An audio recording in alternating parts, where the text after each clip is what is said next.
भारत माता शिव शक्ति अवतार। आज है 6 मई 2025। रिवाइज डेट है 26/11/1967।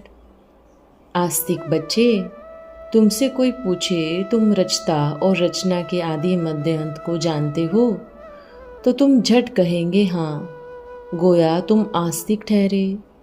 तुमको आस्तिक बनाया जाता है। ऋषि मुनि भी नेति नेति कहते गए, अर्थात हम नहीं जानते, न जानने वाले को नास्तिक कहा जाता है। तो नास्तिक ठहरे ना। गीत है नयनहीन को राह दिखाओ प्रभु। रूहानी बच्चों प्रति रूहानी बाप समझाते हैं, पहले पहले अपने को आत्मा समझ कर बैठो, अर्थात देही अभिमानी होकर बैठो। सारा कल्प तुम देह अभिमान में होकर रहे हो। अभी समय में जबकि वापस जाना है तो देही अभिमानी होकर बैठना है। वापस कहाँ जाना है? Sweet home. आत्मा कहती है हम अपने घर जाते हैं। आगे हम अपने घर का रास्ता नहीं जानते थे। भारत तो क्या सारी दुनिया में एक भी मनुष्य ऐसा नहीं जो अपने घर का रास्ता जानता हो। तो गोया हो गए अंधे जो मनुष्य अपने घर जीवन मुक्ति धाम को नहीं जानते। गाया हुआ है अंधे की औलाद अंधे। अब अंधा किसको कहा जाता है? अंधा कहा जाता है रावण को, न कि राम को। रावण और रावण संप्रदाय है ना, इनको कहा ही जाता है आसुरी संप्रदाय, अंधे संप्रदाय, क्योंकि ब्लाइंड फेथ है ना। किसकी भी पूजा करते हैं पर उनको जानते ही नहीं। शिव को ऊंच समझते हैं ना। शिव परमात्माए नमः कहते हैं, ब्रह्मा देवताए नमः, विष्णु देवताए नमः कहेंगे। ब्रह्मा विष्णु शंकर को भगवान नहीं कहेंगे। यह है देवताएं। ब्रह्मा विष्णु शंकर को देवता कहा जाता है तो जरूर भगवान को कोई दूसरा है। भगवान कहा ही जाता है निराकार को, जिसको न साकारी शरीर है, न आकारी शरीर है, न सूक्ष्म वतनवासी है, न स्थूल वतनवासी है। वह रहते ही हैं परम धाम में, जहाँ से तुम आते हो पाठ बजाने। शिव परमात्माए नमः कहने से बुद्धि में यह आता है कि वह निराकार है, बाकी सबका शरीर है, एक उनका ही शरीर नहीं है। लक्ष्मी नारायण, राधे कृष्ण, सीता राम आदि सब शरीरधारी हैं। शिव तो है लिंग, उनको शरीर ही नहीं, परमात्मा है ही एक, उनकी महिमा ही अलग है। ब्रह्मा विष्णु शंकर की महिमा अलग है, हर एक का अलग अलग पार्ट है। ड्रामा प्लान अनुसार ब्रह्मा को कब पतित पावन नहीं कहेंगे। अभी पवित्र आत्माओं की स्थापना हो रही है, फिर शंकर द्वारा विनाश, गोया अपवित्र आत्माओं का विनाश हो जाएगा। सतयुग में तो बहुत थोड़े मनुष्य होते हैं, कलयुग में अनेक पतित मनुष्य हैं। जहाँ पतित है वहाँ पावन एक भी नहीं, जहाँ पावन है वहाँ पतित एक भी नहीं हो सकता। पतित आत्माएं पुकारती है, हे पतितों को पावन करने वाले, आकर हमको पावन बनाओ। बरोबर पुरानी दुनिया को पतित, नई दुनिया को पावन कहा जाता है। पुराने को नर्क और नई को स्वर्ग कहा जाता है। लक्ष्मी नारायण सतयुग के देवताएं हैं। इन्हों को भगवान भगवती भी कहते हैं, परंतु बाप समझाते हैं भगवान एक ही होता है, बाकी सभी आत्माएं हैं बच्चे। ब्रदर्स फिर शरीर में आने से भाई बहन बनते हैं। तुम आत्माएं वास्तव में शिव बाबा की संतान ब्रदर्स हो, फिर एडॉप्टेड बच्चे बनते हो तो भाई बहन हो जाते हो। यहाँ तुम सभी कहेंगे हम भाई बहन हैं, प्रजापिता ब्रह्मा की संतान हम पढ़ रहे हैं। तुमसे कोई पूछे तुम कौन हो तो तुम कहेंगे हम प्रजापिता ब्रह्मा के कुमार और कुमारियाँ हैं। आत्मा की दृष्टि से हम भाई भाई हैं, हमारा बाप है निराकार, जो फिर साकार शरीर में आकर समझाते हैं नहीं तो सृष्टि के आदि मध्य अंत का राज कैसे समझाए। शरीर बिगड़ तो आत्मा बोल ना सके, न कुछ भी कर सकती है। बाप कहते हैं मुझे भी शरीर जरूर चाहिए। गीत में भी सुना ना, नैनहीन को राह बताओ प्रभु। अब प्रभु किसको कहेंगे? क्या कृष्ण को? नहीं, श्री कृष्ण तो पूरे 84 जन्म लेते हैं। वह है सतयुग का प्रिंस। फिर स्वयंवर के बाद नाम बदलकर श्री नारायण पड़ता है। अच्छा, श्री कृष्ण को श्याम सुंदर क्यों कहते हैं? वह तो विश्व का प्रिंस था। फिर उनको गावड़े का छोरा क्यों कहते हैं? यह तो हो नहीं सकता। कुछ जरूर अंतर है। श्री कृष्ण जैसा सुंदर और कोई देवता हो नहीं सकता। है तो मनुष्य, परंतु उनको देवता क्यों कहा जाता है? क्योंकि उनमें दैवी गुण हैं। अभी तुम संगम पर बैठे हो, वह श्री कृष्ण सुंदर था। अभी है शाम, वह गोल्डन एज, यह iron age. Shri Krishna golden age में था। फिर तो नाम रूप देश काल फिरता आता है, पिछाड़ी में आकर शाम बना है। तब बाप कहते हैं तुम अपने जन्मों को नहीं जानते हो। इस ज्ञान के पहले तुम सृष्टि के आदि मध्य अंत को नहीं जानते थे। तुम कहते भी हो प्रभु आकर राह बताओ, क्योंकि दुख है। इनको दुखधाम, सतयुग को सुखधाम कहा जाता है। दुखधाम में सबको सीढ़ी उतरनी है जरूर। सतयुग के निवासियों को नीचे उतरते उतरते फिर कलयुगवासी जरूर बनना है।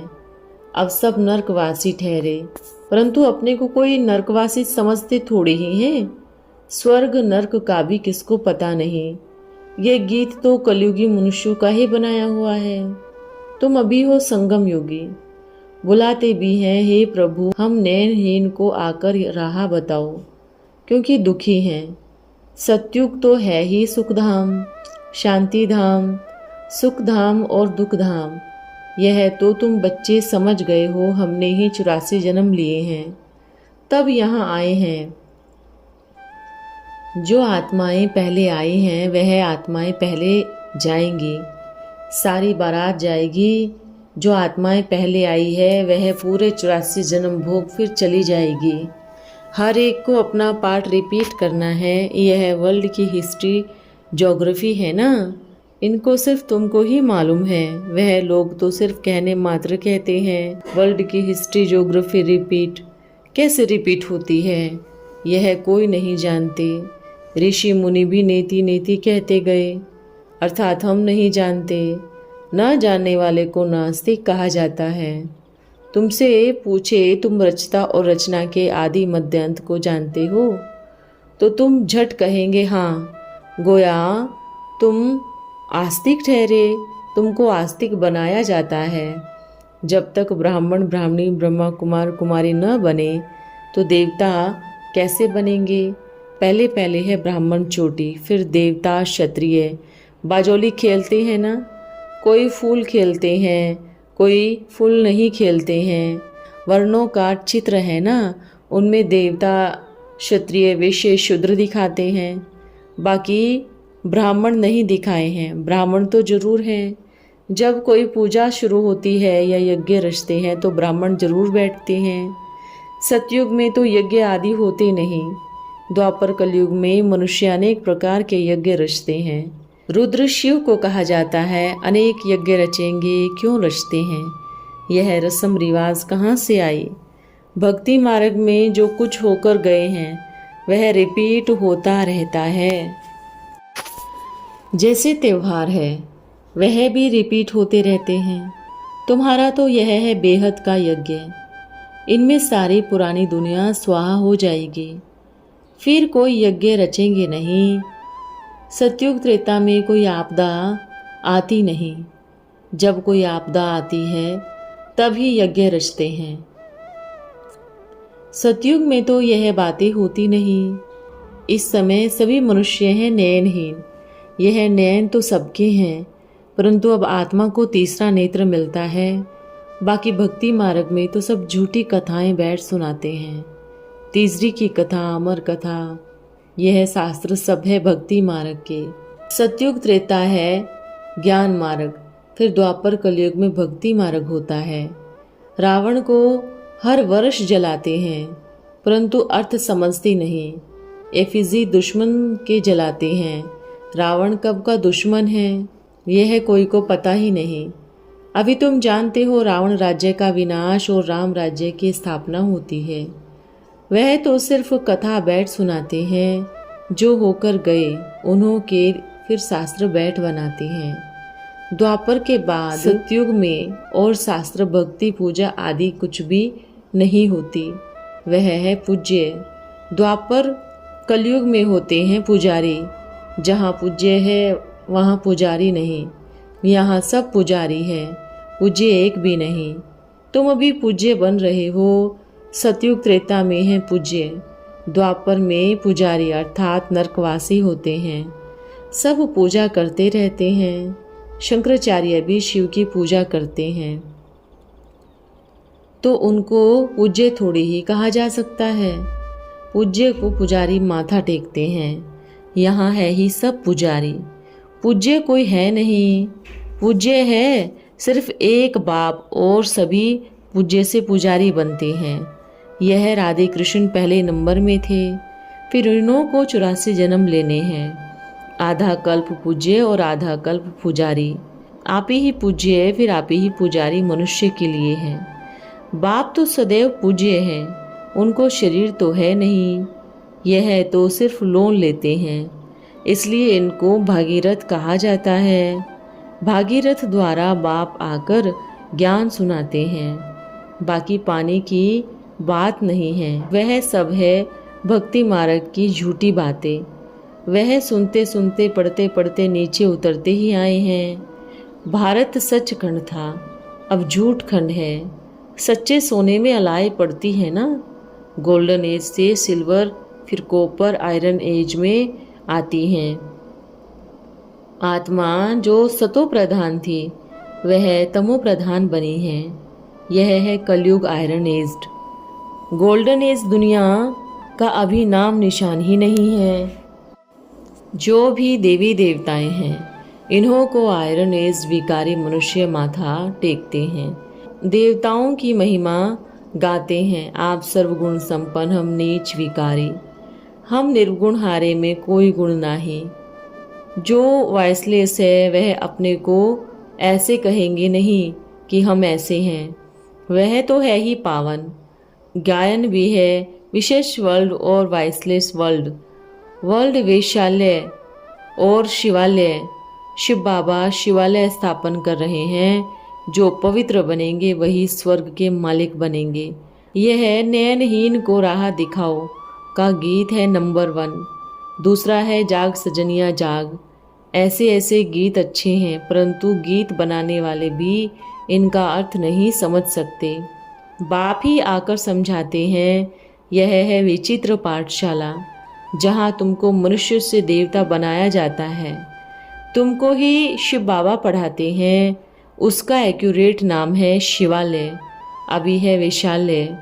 विष्णु को क्षीण सागर में दिखाते हैं ना, तो यह लोग भी बड़ा बड़ा तालाब क्षीण सागर बनाए, उसमें विष्णु का बड़ा चित्र रखते हैं। ज्ञान तो पूरा है नहीं, विष्णु को भी काला बना दिया है। अभी तुम जानते हो यह काम चिता पर बैठे हैं, तब काले बने हैं। इन्होंने फिर देवताओं को ही काला कर दिया। मनुष्य बिल्कुल ही मूंझ पड़े हैं, कुछ भी समझते नहीं हैं, सीढ़ी उतरते ही आते हैं।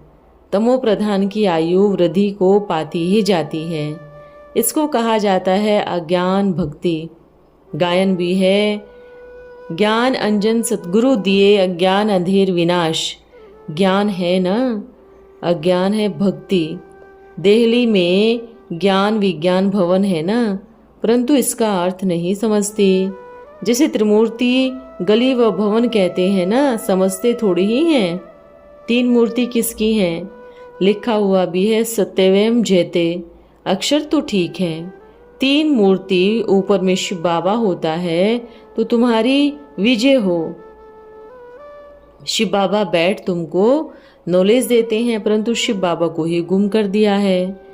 तीन मूर्ति ब्रह्मा विष्णु शंकर है, परंतु यह कुछ करते थोड़ी ही हैं। ब्रह्मा को भी बर्थ पाउंड बनाने वाला शिव बाबा ही है। शिव बाबा बिगड़ तो ब्रह्मा विष्णु शंकर भी हो न सके। शिव हो तब ब्रह्मा द्वारा स्थापना करे। शिव बाबा का नाम ही उड़ा दिया है।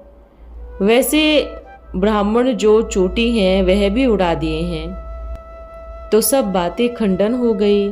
तभी बाबा कहते हैं, गीता का भगवान कौन? इस एक ही बात पर अगर तुमने विजय पाई तो तुम सारे विश्व पर जीत पहन सकते हो। बाप की बायोग्राफी में बच्चे का नाम डाल दिया, जो पूरे ही 84 जन्म लेते हैं। गीता में भी बाप के बदले बच्चे का नाम डाल दिया। वे झूठी गीता सुनते सुनते नीचे ही उतरते आए हैं। पहले नंबर में है गीता।